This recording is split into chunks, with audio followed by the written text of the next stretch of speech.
Hari ini kembali dengan saya Pendeta Daniel Wiki dengan tema pencurahan Roh Kudus.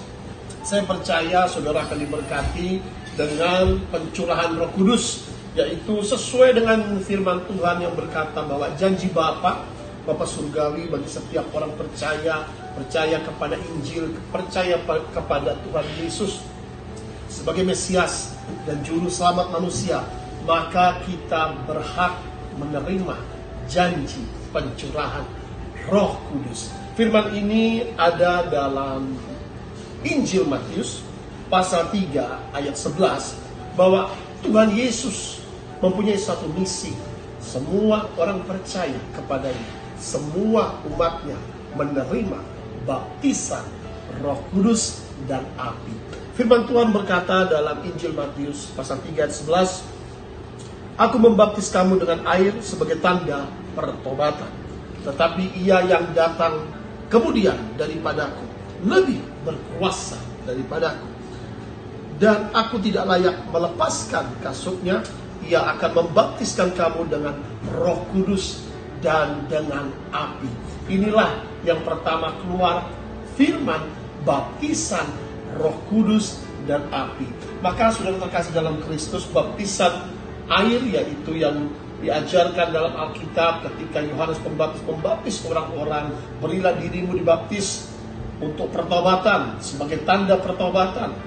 Kita datang kepada Tuhan, bertobat dari dosa-dosa kita, maka kita memberi diri dibaptis selam. Artinya ditenggelamkan dosa-dosa kita dan kita bangkit kembali menjadi manusia baru. Tetapi ada janji yang sudah Tuhan berikan. Tuhan Yesus ingin bahwa setiap orang percaya menerima baptisan Roh Kudus dan api. Tujuannya apa, saudara? Pertama, baptisan Roh Kudus tujuannya agar kita menerima keselamatan itu sebagai jaminan bahwa ketika kita diurapi, ketika kita menerima baptisan Roh Kudus, kita sudah pasti diselamatkan. Firman Tuhan berkata dalam 2 Korintus pasal 1 ayat 21 sampai dengan 22, sebab Dia yang telah meneguhkan kami bersama-sama dengan kamu di dalam Kristus adalah Allah yang telah mengurapi, memeteraikan tanda miliknya atas kita, dan yang memberikan Roh Kudus dalam hati kita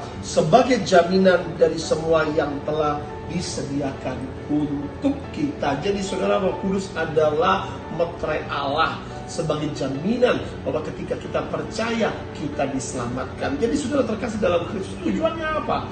Tuhan Yesus membaptis kita dengan Roh Kudus. Yang pertama sebagai jaminan bahwa kita umat Tuhan yang diselamatkan dengan menerima baptisan Roh Kudus. Apakah saudara sebagai orang percaya sudah menerima baptisan Roh Kudus?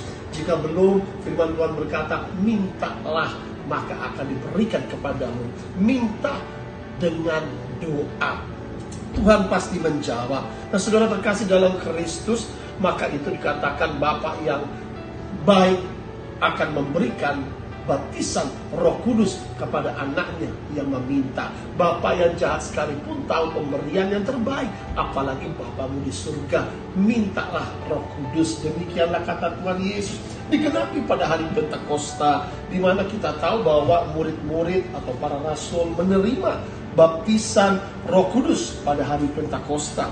Mereka menerima pencurahan Roh Kudus, di mana Roh Kudus turun seperti api, dan hingga pada 12 rasul itu mereka menerima bahasa-bahasa yang baru ketika mereka menerima baptisan Roh Kudus atau pencurahan Roh Kudus. Saudara terkasih dalam Kristus, demikianlah firman Tuhan dalam Kisah Para Rasul pasal 2. Tiba-tiba turunlah dari langit, atau bahasa aslinya heaven, dari surga, suatu bunyi seperti tiupan angin yang memenuhi seluruh rumah di mana mereka duduk. Lalu ayat 3 dikatakan, tampaklah kepada mereka lidah-lidah seperti nyala api yang bertebaran dan hinggap pada mereka masing-masing. Ayat 4, maka penuhlah mereka dengan Roh Kudus, lalu mereka mulai berkata-kata dalam bahasa-bahasa lain seperti yang diberikan oleh Roh itu kepada mereka untuk mengatakannya. Jadi saudara terkasih dalam Kristus, baptisan Roh Kudus memberikan kita karunia ilahi, berbicara dalam bahasa-bahasa lain, bahasa lidah yang diberikan oleh Roh Kudus. Yang kedua juga kita dikatakan dapat menerima kuasa. Engkau akan menerima kuasa saat Roh Kudus turun atasmu, kuasa untuk bersaksi mengenai Kristus, lalu kuasa keberanian untuk memberitakan Injil. Tidak lagi kita akan malu, tetapi kita akan dengan berani memberitakan Injil kepada sesama, supaya mereka semua dapat diselamatkan. Karena firman Tuhan berkata, Injil adalah kekuatan Allah yang menyelamatkan semua orang yang percaya kepada Injil. Maka dikatakan kau akan menerima kuasa saat Roh Kudus turun atasmu. Kuasa apa? Kuasa dinamis untuk mengusir setan-setan, untuk menyembuhkan mereka yang sakit. Tercatat dalam Markus 6:17 ayat 18. Mari saudara, saya mengundang saudara ikuti ibadah kami GBI Segodong setiap hari Minggu dan juga hari Kamis. Ada pencurahan Roh Kudus. Kita doa Roh Kudus curahkan atas umatnya. Kita percaya, kita doa Roh Kudus dicurahkan atas umatnya. Umatnya dijadikan lebih dari pemenang. Maka akan menang atas sakit penyakit, menang atas penderitaan,